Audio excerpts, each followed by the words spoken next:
Good evening everyone. This video is the part 10 of a pictorial biography of Sakyamuni Buddha. So the rest story goes like this.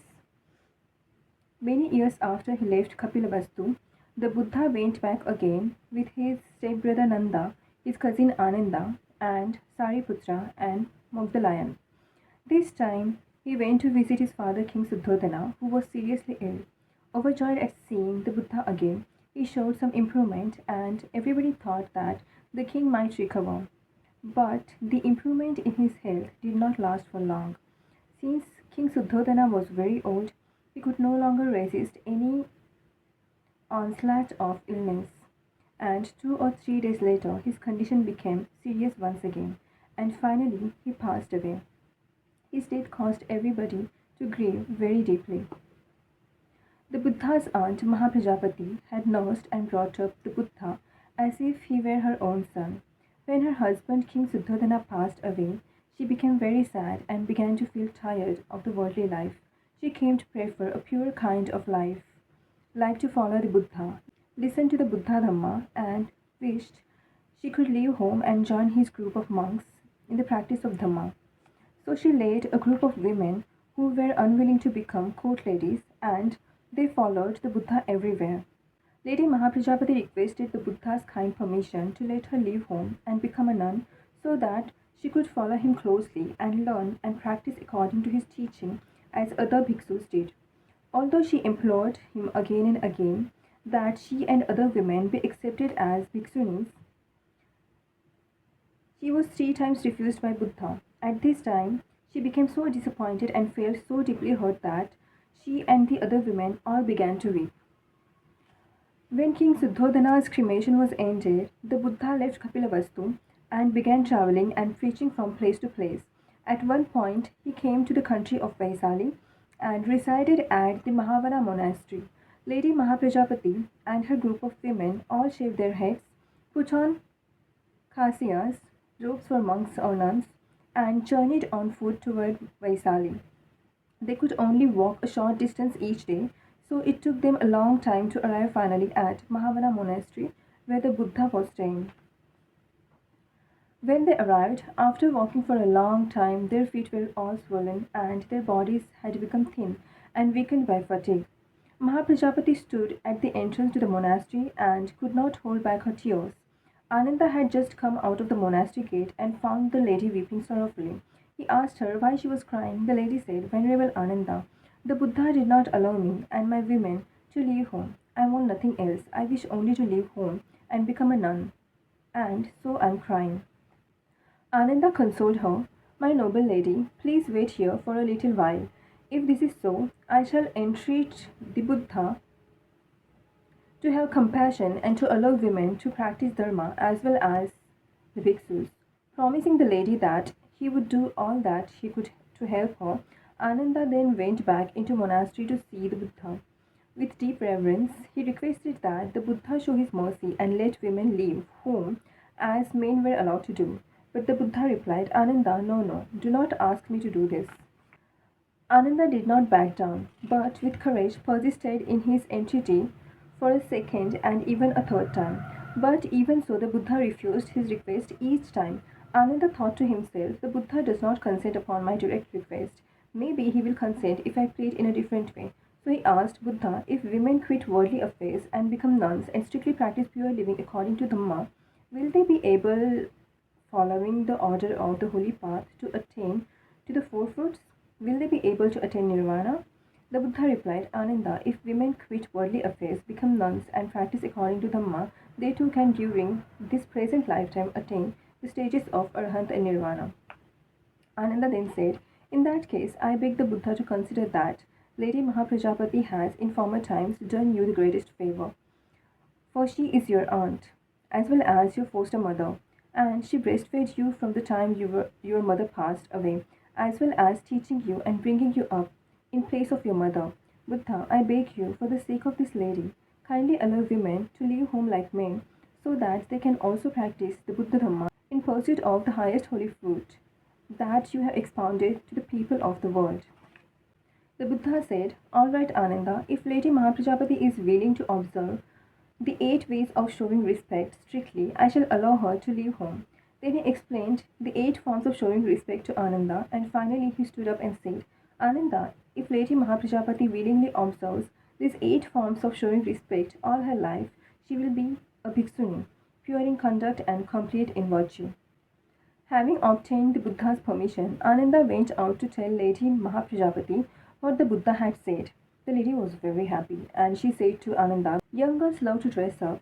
They shampoo and bath themselves, and then, with both hands, raise beautiful, fragrant flower garlands to place on their heads, carefully adjusting and fixing this decoration.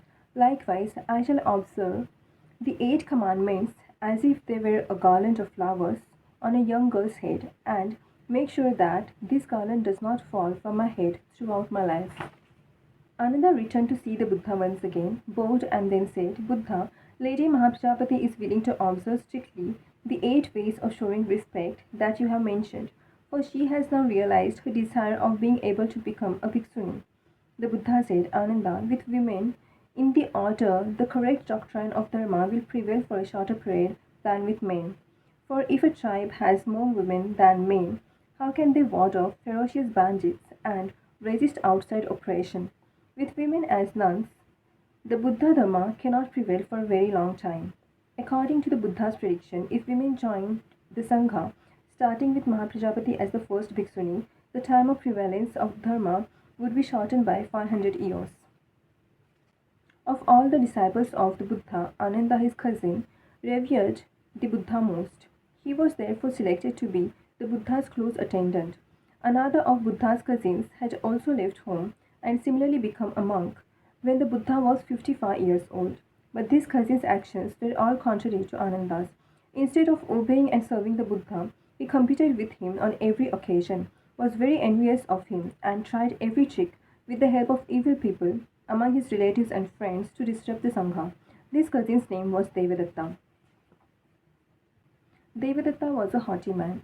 He was especially dissatisfied because Sariputra and Mogdhalayana, both not of the Shakya clan, had been chosen to be the Buddha's chief disciples and were very much honored by all. So he left the Sangha and went alone to Rajagriha in order to contact Ajatasattu, the crown prince of King Bimbisara. At Rajagriha, he spoke in a manner that Prince Ajatasattu admired and gained his respect. So the prince built a splendid monastery near Rajagriha, which was to be used solely as Devadatta's residence, and promised to support him forever. Many years later, the Buddha went to Rajagriha again. Devadatta visited him and requested his permission to establish a new Sangha with himself as a leader.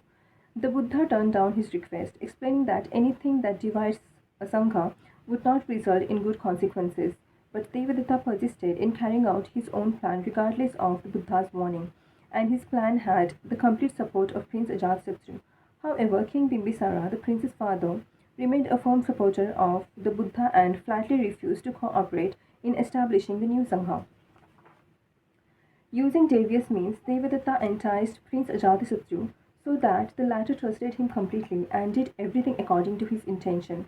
When Devadatta was satisfied that he had firm control over the prince's will, he suggested to Prince Ajatasattu that he should banish his father and become king of Magadha himself. For then he could do whatever he liked, such as helping Devadatta establish the new Sangha without any hindrance.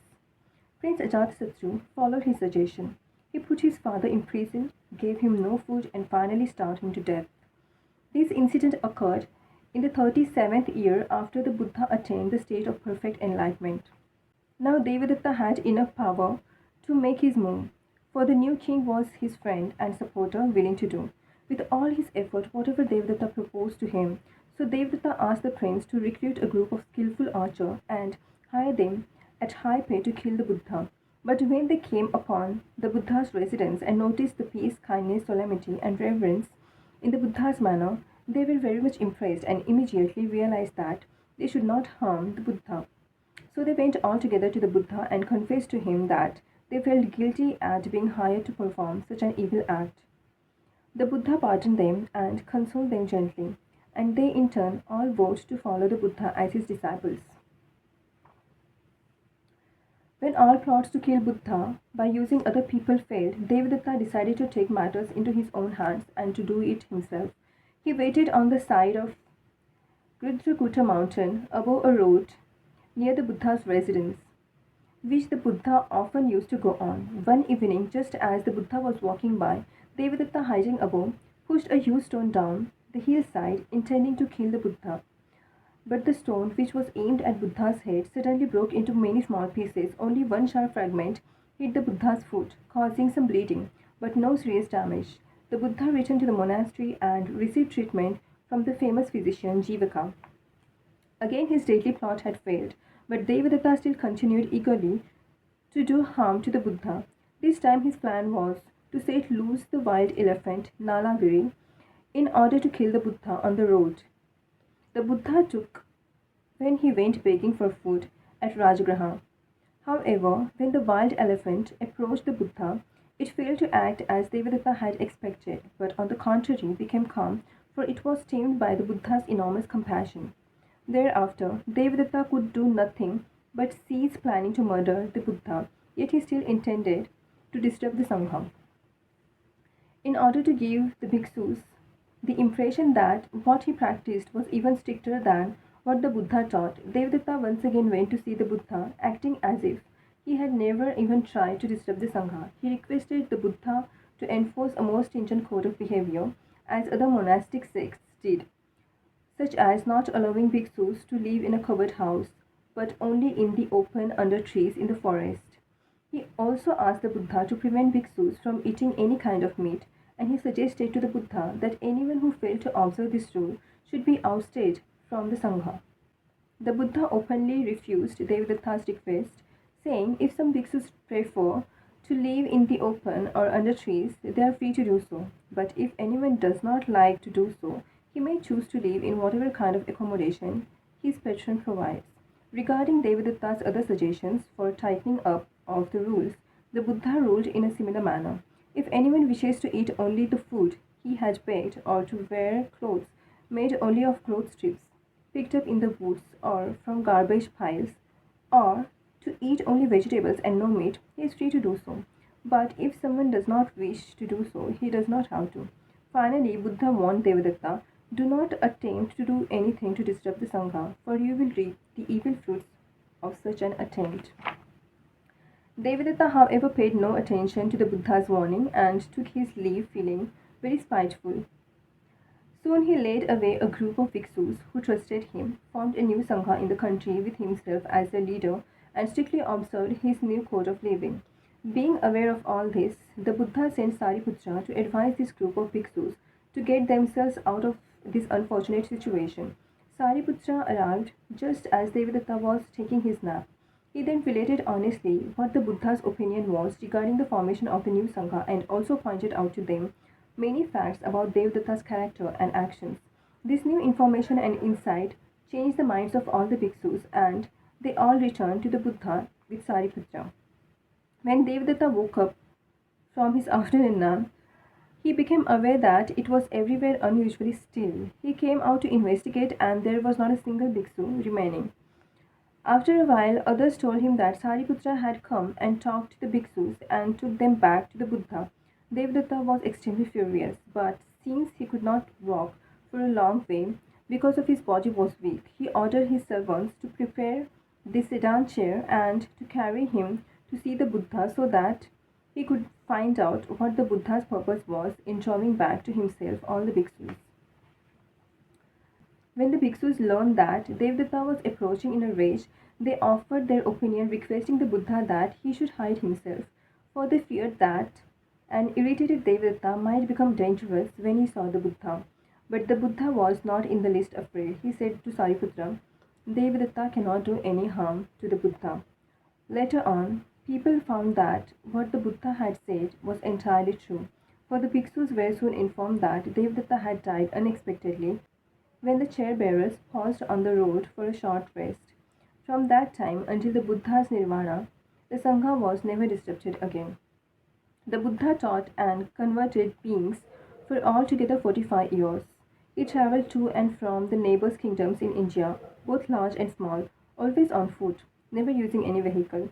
During the rainy season, he stayed at monasteries offered to him by various patrons.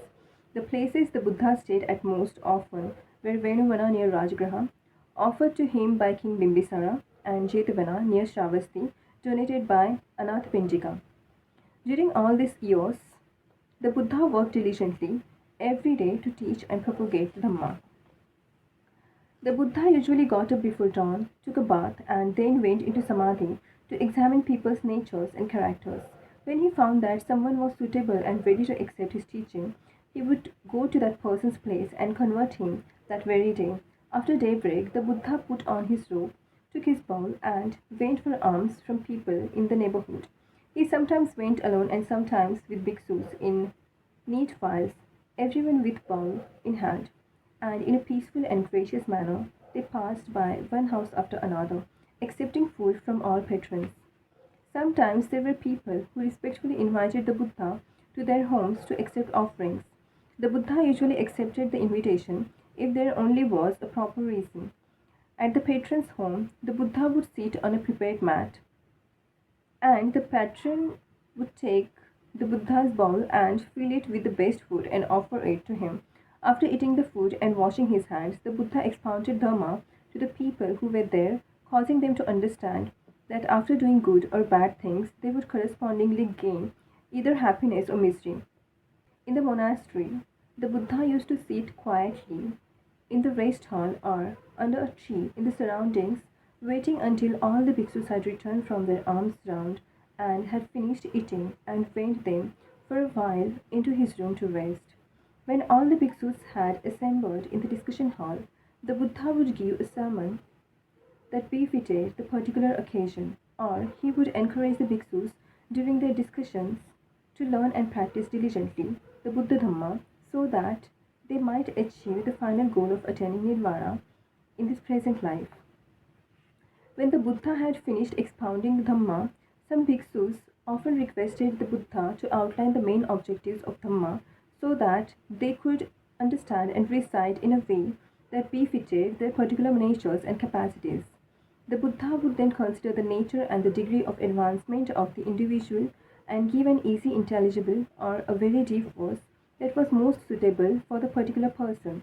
Thereafter, the bhiksus dispersed. Each bhiksu would find a quiet place in the forest or under a tree or in a deserted dwelling, where he would sit down to meditate and recite the verse that the Buddha had given to him.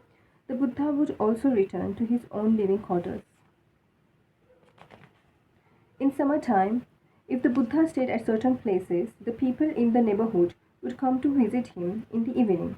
Some came with offerings, some came to listen to his preaching by various means and using skillful and marvelous language. The Buddha always made everyone understand what he said. Everybody, whether rich, poor, learned, or ignorant, felt that the Buddha had expounded the Dhamma for him. Thus, after the sermon, everybody was very happy and satisfied and showed before the Buddha that he had confidence in the Buddha Dhamma and would put it strictly and reverently into practice throughout his lifetime. After the people had left, the Buddha returned to the monastery to bath, but if there was a suitable river or pond in the vicinity, he might take a bath there in the evening. After his bath, the Buddha would enter into samadhi to rest for some time and then continue to receive bhiksus coming from other places. The Buddha would inquire about how they were teach and instruct them and explain to them the Buddha Dhamma, which was difficult to understand, bringing them to understand it and live afterwards full of joy. Enough for today. Good night.